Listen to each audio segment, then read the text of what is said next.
And lastly, on credibility, that's always an issue.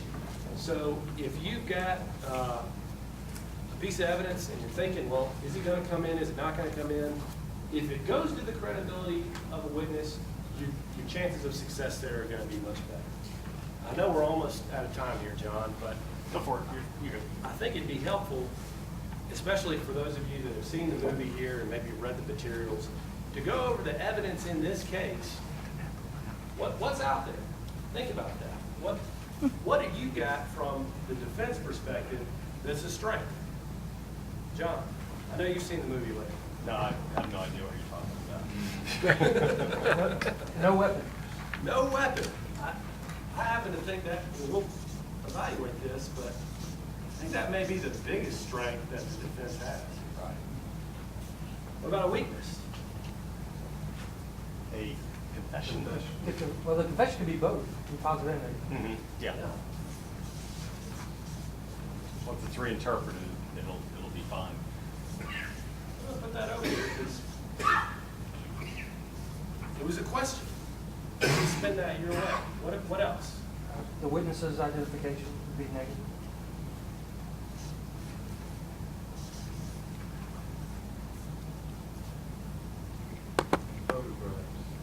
Photographs. Screen and trees. And Those are All right, plus. that's the plus. Okay. To attack the identifications. Maybe this to the discovery that's provided. Or you No, absolutely. Everything. Everything. Yeah, we've got everything now in our fictitious scenario. We've got all the withheld discovery, all the fruits of the investigation. Is that a strength or a weakness? Be a strength. Okay. You know, I mean, some evidence can be a strength for both sides, depending on how you use it. Anything else? What about Timeline. the Where they, timeline? if you look at the map where they were arrested and versus the time that the gunshot went off, it would be almost impossible that they'd be that far down the road. You can tell we're amongst criminal defense lawyers. We can see a lot of strengths in our case. What about the weaknesses? What else is weak? Mr. Wilbur's testimony. Very good. The expert. Miss Vito. She doesn't exist. That's right. We ixnay veto from our. What about Sorry. just the photograph of the dead body lying on the ground? The fact that he was shot in the back. Is that a It's a, strength or a weakness? it's a little prejudicial, so I'd say It's weakness. a weakness. I don't see how you could say that as a strength. Okay, we're gonna put shot in the back.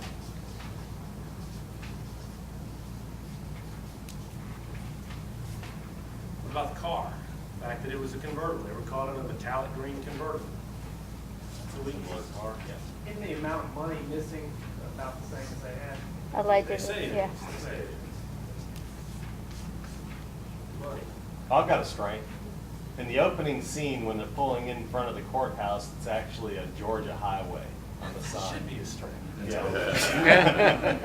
We're watching it the other day. John goes, hang on a second. We were to reverse it a couple of times, rewind it. Sure enough, Georgia. It had Alabama. Wrong, yeah, wrong jurisdiction. Totally different jurisdiction. Did they ever recover the weapon? No weapon. No weapon. That's a huge deal. Huge deal. No forensics. Absolutely. No prints, no DNA. Testimony cause it. Tire tread. Yeah. Tire tread. The tire tracks, would you put that as a strength or a weakness? Ended up being a strength. Ended up being a strength?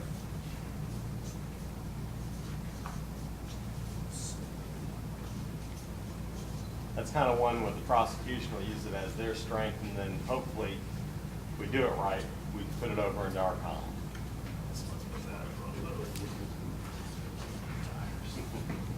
On the strength side, the evolution of the ID from the early 911 tapes to in the police report it being a identification of the 1964 Buick Skylark.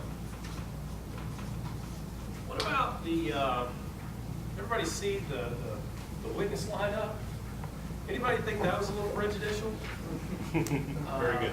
A little suggestive, wasn't it? That's maybe another one of those motions to suppress you'd want to file. Because if you can keep that out, you know, look, they've already, if you don't have any of your eyewitnesses that can positively say, yeah, that was him, if it was all based on the lineup, once they've seen him in the lineup, then they're gonna, you know, you would argue that that's colored their recollection and that kind of thing, even if they were able to later on point it out in court. Inventory of their car showing Tune can. In all the groceries. Yeah. What about the marijuana? Or, Why? Everybody see that, by the way?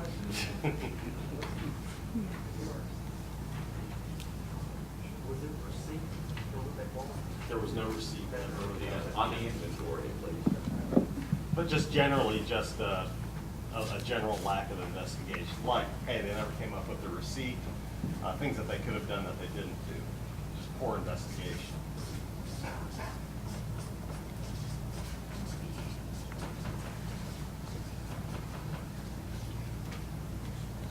Anything else? Lack of criminal history of the defendants, things like that. Being damn Yankees.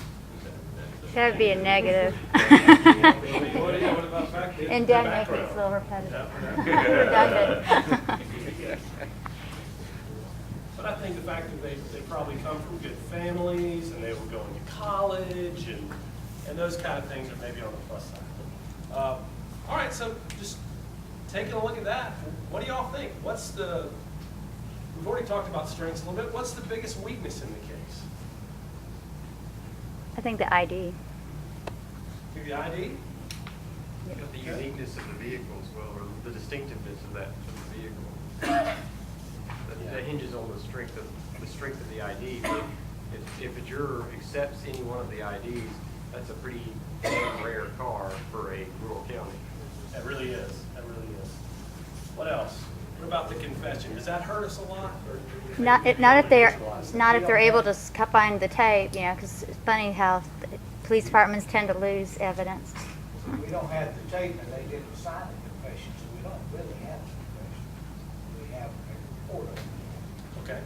Okay. So maybe it's not as powerful of evidence like the ID is, like the car. You also could have, if they don't show up with the tape and you show that they had one, you've got spoliation motion, keep the whole confession out, Absolutely. possibly. Absolutely. The expert, that's the biggest negative, our big prosecution. If we don't have it. What about the money? It goes in both columns. Because it's arguable that the proceeds of the robbery or not, and how strong is their ability to prove it's proceeds of the robbery? I mean, how strong is their accounting? Let's think about this critically for a second. You know, they bought like beans and tuna cans, and maybe that's all there was available in this, you know, small town store, but they got $400. Why aren't they going out to eat? You know, why are they roughing it so much? You know, that Long trip. Long trip. Gotta make it last, right? Okay, what about on the strength side? What do you think is the strongest pieces of evidence that we have from the defense? Strongest pieces of evidence? No weapon. No weapon. Okay. That's huge. What else? Timeline.